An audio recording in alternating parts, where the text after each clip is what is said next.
જય શ્રી રામ મિત્રો, જય દ્વારકાધીશ, જય માતાજી. નવા બ્લોગમાં તમારું સ્વાગત છે. આજે છે ઉત્તરાયણ, મકર સંક્રાંતિ. મકર સંક્રાંતિ જેવું બહુ કંઈ લાગતું નથી. પતંગો બહુ ઓછી જગ્યાએ સવારના પોરમાં.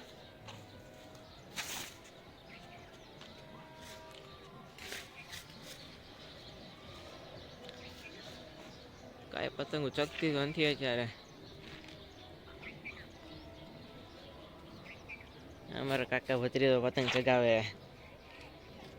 ચગાવતા આવડતું નથી. બે માં કોઈ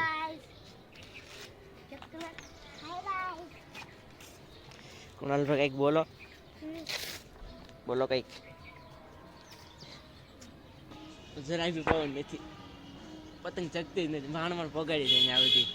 હું પતંગ ચગાવું છું, મારો ભત્રીજો ફિરકી પકડીને ઊભો છે.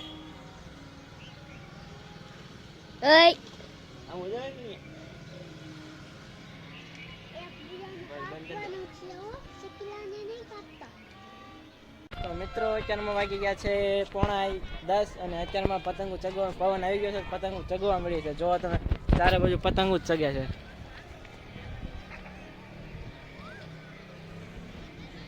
પવન આવી ગયો છે તો પતંગો ચગવા મળી છે. હવે અત્યાર સુધી પતંગો તો નથી ચગતી, હવે ચગવા મળી. મિત્રો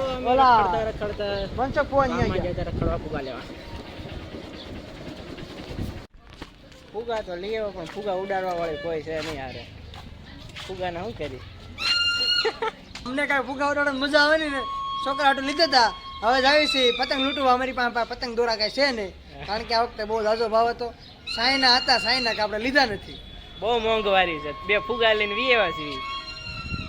અમે આવ્યા પતંગ લૂંટવા. પતંગો તો કાંઈ હાથમાં આવતી નથી, ઉપરથી જ વહી જાય છે.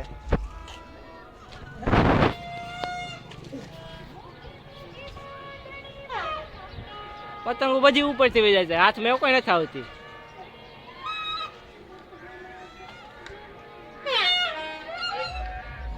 તો ગાય આમાં ચૂકે અમારે ફઈ કે ધાબે पे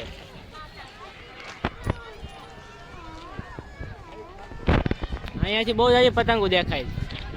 હા, નકરી જ પતંગો જાય. પકડો.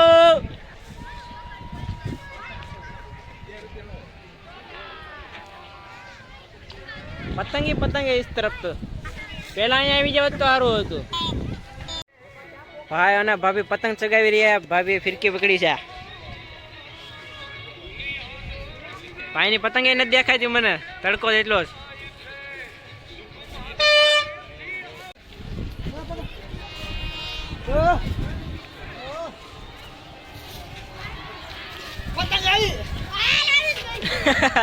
એ યાર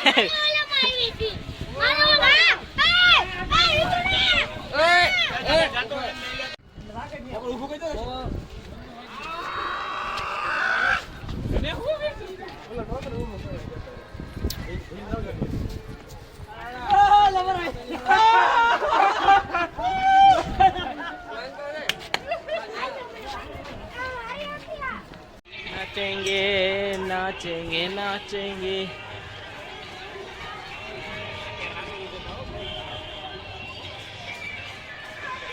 सांझ पड़ी गई ना, खेर पूरी थी गई. पतंग देखाती नहीं थोड़ी थोड़ी.